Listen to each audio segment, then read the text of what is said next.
రాజకీయాల పరంగా మనం చూసుకున్నట్లయితే ఎవరు మంచి నాయకుడు అని చెప్పడానికైతే వీలు లేదు. ఎందుకంటే ప్రతి రాజకీయ పార్టీ కూడా వాళ్ళ స్వార్థానికైతే పనిచేస్తూ ఉంటుంది.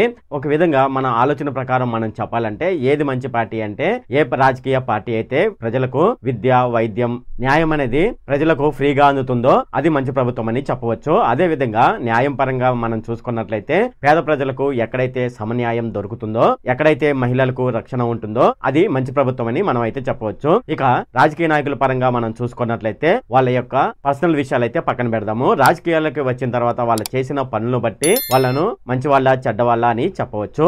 అయితే ఇప్పుడు మనం ఈ వీడియోలో మన ఆంధ్రప్రదేశ్ లో ఉన్నటువంటి రెండు పార్టీలు ఉన్నాయి కదా, టీడీపీ పార్టీ అలాగే వైఎస్ఆర్సీపీ పార్టీ. ఈ రెండు పార్టీల్లో ఏది మంచి పార్టీ అనేది ఇప్పుడు మనం చూద్దాము. హాయ్ ఫ్రెండ్, నా పేరు సతీష్ బాబు. నేను ఎప్పటికప్పుడు రీసెంట్ గా జరిగిన ఇష్యూస్ గురించి అలాగే రియల్ ఫ్యాక్ట్స్ కి సంబంధించిన వీడియోలు అయితే చేస్తూ ఉంటాను. ఎవరైతే నా ఛానల్ ని కొత్తగా చూస్తున్నారో వాళ్ళైతే సబ్స్క్రైబ్ అయితే చేసుకోండి. ఇప్పుడు మనం వీడియోలోకి అయితే వెళ్ళిపోదాం. ఇక 30 years ఇండస్ట్రీ అని చెప్పుకునే సిబిఎన్ గారి గురించి అయితే ఇప్పుడు మాట్లాడుకుందాము. సిబిఎన్ గారు 30 years ఇండస్ట్రీ కాబట్టి ఆయనకు సమస్యల పైన అవగాహన ఉంది అని చెప్పుకుంటాడు. ఎసెట్ ని క్రియేట్ చేసే టెక్నాలజీ అపారంగా ఉందని ఆయన చెప్పుకుంటాడు. ఆయన సీఎం గా ఉన్నప్పుడు అనేక రాష్ట్రాలు తిరిగి అక్కడ పరిస్థితులను ఆయన అవగాహన చేసుకున్నవాడు. అందుకనే చంద్రబాబు లాంటి సీఎం మాకుంటే బాగుండు అని చాలా మంది అయితే అనుకునేవాళ్ళు. ఇప్పుడు కాదు, ఇది ఎప్పుడంటే మన రెండు రాష్ట్రాలు విడిపోక ముందు. అంతేకాకుండా రాజకీయాల పరంగా మనం చూసుకున్నట్లయితే నీతి నిజాయితీ అంటూ రాజకీయాల్లో ఉంటాయని మనం అయితే చెప్పకూడదు. ఏ రాజకీయ నాయకుడు ఎంత ఎక్కువ తిన్నాడు, ఏ రాజకీయ నాయకుడు ఎంత తక్కువ తిన్నాడు అన్నదే ఇక్కడ ఉంటుంది. ప్రజల సమస్యలను ఎంత బాగా తీరుస్తున్నాడు అన్నదే ఇక్కడ రాజకీయాల్లో ఐఏఎస్ మార్కు. ఇక సిబిఎన్ గారి విషయానికి వచ్చినట్లయితే ఆయనకు కొంచెం ఓవర్ కాన్ఫిడెంట్ ఎక్కువ.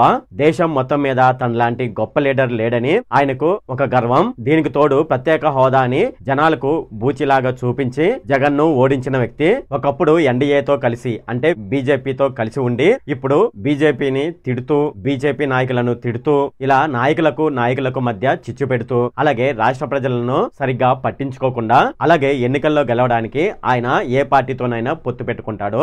ఆ పార్టీ ఏ పార్టీ అనేది పొత్తు పెట్టుకున్నాం అన్నది ఆయనకు సంబంధం లేదు. ఆయన స్ట్రాటజీ మొత్తం ఎన్నికల్లో గెలవడానికే ఆయన స్ట్రాటజీ వాడుతూ ఉంటాడు. ఆయన ఎన్నికల్లో గెలవడానికి ఆయన చెప్పే నీతి సూత్రాలు అలా ఇలా ఉండవు. సంపద సృష్టిస్తానని జనాలకు చెప్పి సృష్టించింది అప్పులే. ఇక మన తెలుగు రాష్ట్రాల్లో చూసుకున్నట్లయితే జనాలకు అంత చేస్తాం, ఇంత చేస్తాం, ఆ పథకం ఇస్తాం, ఈ పథకం ఇస్తామని జనాలకు మాయ మాటలు చెప్పి ఎన్నికల్లో గెలిచాడు. రైతులను నట్టేట ముంచాడని చెప్పవచ్చు. అయితే రైతు భరోసా ఒక విషయం మాత్రమే కాదు, రైతులను ముంచింది.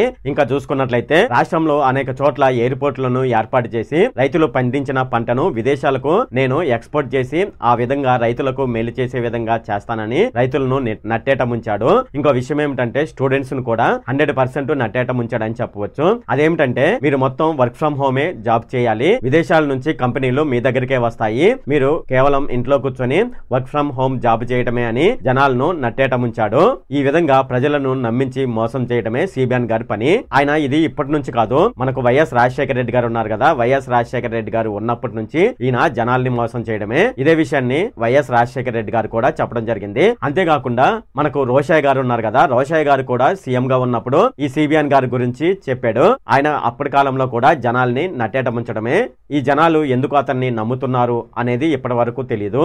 ఇక జగన్మోహన్ రెడ్డి గారి గురించి మనం ఆయన పర్సనల్ విషయాలు పక్కన పెట్టినట్లయితే, ఆయన రాజకీయాల పరంగా మనం చూసుకున్నట్లయితే ఆయన 5 సంవత్సరాలే సీఎం గా చేశాడు కాబట్టి ఆయన గురించి ఎక్కువ చెప్పుకోవడానికి అయితే ఏమీ ఉండదు.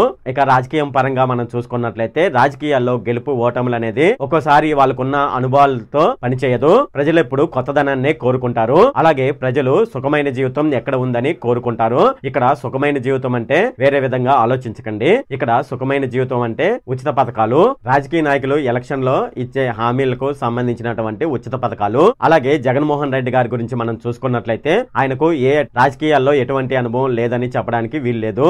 ఎందుకంటే వాళ్ళ కుటుంబం స్వతంత్రోద్యమ కాలం నుంచి రాజకీయాల్లోనే ఉంది. తన తండ్రి అయినటువంటి రాజశేఖర రెడ్డి గారు ఉమ్మడి ఆంధ్రప్రదేశ్ ఉన్నప్పుడు సీఎం గా కూడా ఆయన పనిచేయడం జరిగింది.